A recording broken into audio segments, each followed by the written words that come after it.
Let me tell you a story. The story, the tiger story. In case you are wondering, in case you are sitting, waiting, wanting. Long, long ago, when tiger walked like a man, two little girls lived with their harmony in a small vine-covered cottage at the edge of the village at the top of a hill. They were sisters with long black braids, and they shared everything together, including a love of rice cakes. Oh, very imitate. One day, the harmony went into the village to buy rice cakes for her girls, but a tiger stopped her as she walked home. He came out of nowhere, as if he had jumped from the sky and stood right in front of her, blocking the path. You have something want, the tiger said. A tiger is very skilled. Now, when a tiger wants something from you, it's very hard to escape. The best thing to do? Run. Don't talk to the tiger. Definitely don't listen. So the harmony tossed him the rice cakes to distract him, and as he swallowed them whole, she ran. Delicious, the tiger cried. But if you give a tiger a rice cake, he's going to want something to go with it more. Yeah, yes, tiger are is very have very desire, too much desire. Delicious, the tiger cried. But if you Harmony didn't get far. The tiger caught up and pounced in front of her, but Harmony was out of reach, so he gobbled her up, swallowed her whole like a rice cake. The only thing left was her headscarf, floating gently to the ground. Still, the tiger wanted more. He wasn't satisfied. Yes, he has too much desire. Tigers never are, but he was clever.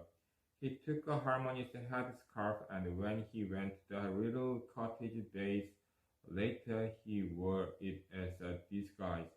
Knocking on their door, the tiger said, "Little girls, I am your Harmony. I am locked out in the rain and cold. Let me in." He ran his claws across against the walls of the house. Scourge, scourge, scourge. The little girls knew something was wrong. Their Harmony's nails were never quite so long, never so dirty. Harmony liked her manicures. But the girls missed their Harmony so much. The tiger said, "Little girls, I have rice cakes for you, little treats for Yuna, for Eggy." The little sister wanted her Harmony so badly. They liked Harmony so much. And the tiger called her, "Trust me, little girl, please." She ran to the front door and pulled it off. Aggie held her breath, waiting, and the tiger roared.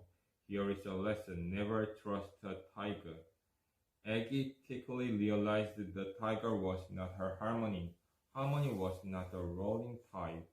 So the girls ran, and the tiger chased them across desert and oceans, mountains full of snow, and forests thick with rain. They ran and ran until the rain just stopped. A deep pit of nothing stretched out in front of them. End of the world, end of the story. This is it, Yena cried. The tiger closed in on them. He was so hungry. "Help!" Yegi thought. She shut her eyes and begged the sky god, "Save us! Please, please, please." To her surprise, the sky god talked back. He said, "Okay, fine, but tell me a story in exchange." Not even sky gods can resist a story. So Aggie and Yuna thought fast, and they told him a story. "I don't think you will be shocked to hear that the sky god saved the girls. Stories like these have happy endings. Just as the tiger leaped to swallow them, a magic rope fell from one end of the sky and a magic staircase from the other. Yuna grabbed the rope and Aggie took the stairs, and they climbed up and up until finally they were safe in the Sky Kingdom.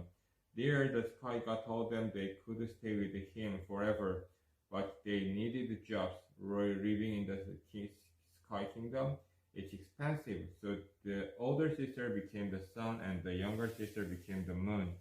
Yuna was happy, but Aggie cried. Everyone always stared up at the moon, and she didn't like that. She wanted to hide.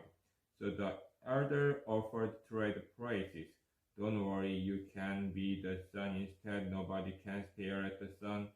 Problem solved. They were happy again, and they took their places at opposite end of the sky, safe forever. And the tiger, there he was back down on earth asking to come up, but the Sky God wanted to listen. He didn't want to hear a tiger story, so the tiger was banished. When I was little, when Harmony told us this story year after year, I always satisfied with the ending. I never wondered about the tiger. I never stopped to ask, what was tiger's story? I never stopped to think what would happen if the tiger came back. Thank you.